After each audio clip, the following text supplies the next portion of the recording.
2 weeks before the release of Grand Theft Auto, Rockstar put out a trailer showing that the game would be playable in first person on the next-gen systems. That is, instead of the camera floating behind the protagonist's head, you'd also be able to play it from their point of view.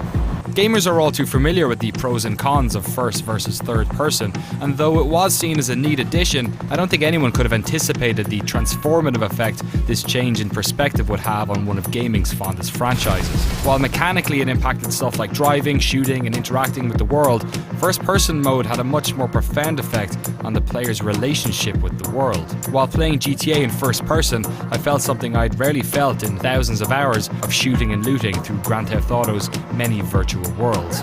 I felt guilt. The Point. Season 3, Episode 3, A Matter of Perspective.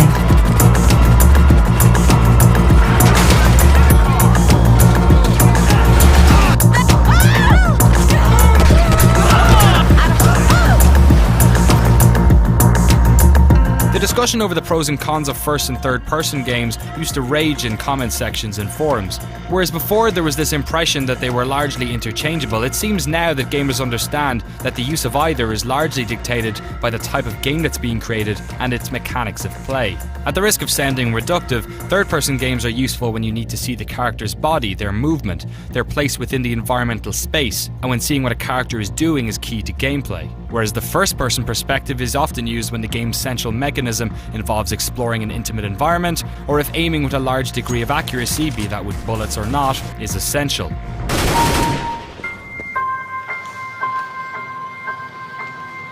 But there's another element which differentiates first and third-person games: the role of the player. While playing a game in third person, you are very clear as to who is within this world. It's the character you're controlling. You tell them what to do, and they do it. And that creates a very real barrier between the player and the actions of their character.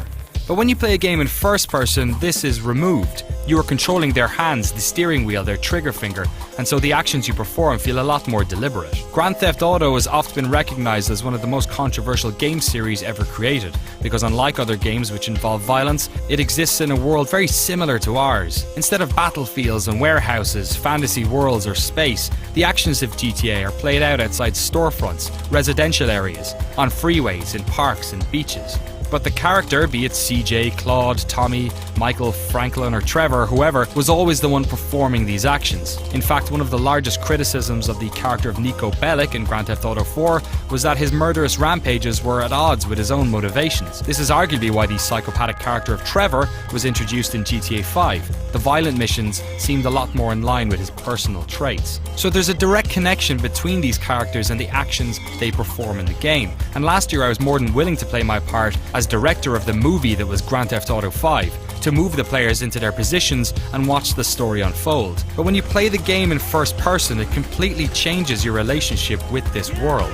By removing the protagonist from frame, you no longer see Trevor or Franklin or Michael. You no longer see them performing the actions. It's their hands and their voice, but man, when it's in your eyeline, when there's no barrier between you and the wheel, or the trigger, or the hammer, or the knife.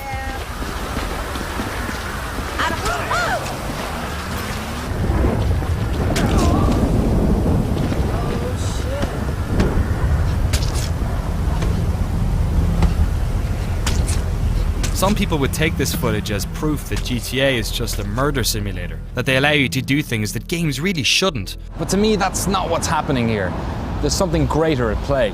While I'm more than happy to act like a psychopath in third person, these actions become incredibly uncomfortable while playing in first person, because another layer has been removed, another layer that reminds you this is a video game. Gamers aren't psychopaths. We shoot people because it's the objective, because we want to complete the level. We laugh when our cars crash because it's not real. We always walk away. But GTA in first person gets closer to that uncomfortable real than any game I've ever played before. The shift in perspective has fundamentally changed how I feel about my place in this world. I don't want to cause collateral damage or murder dozens of cops or drive on the sidewalk. Playing this game in first person is such a powerful experience because more than any other game before it, it feels like you're walking around a real place.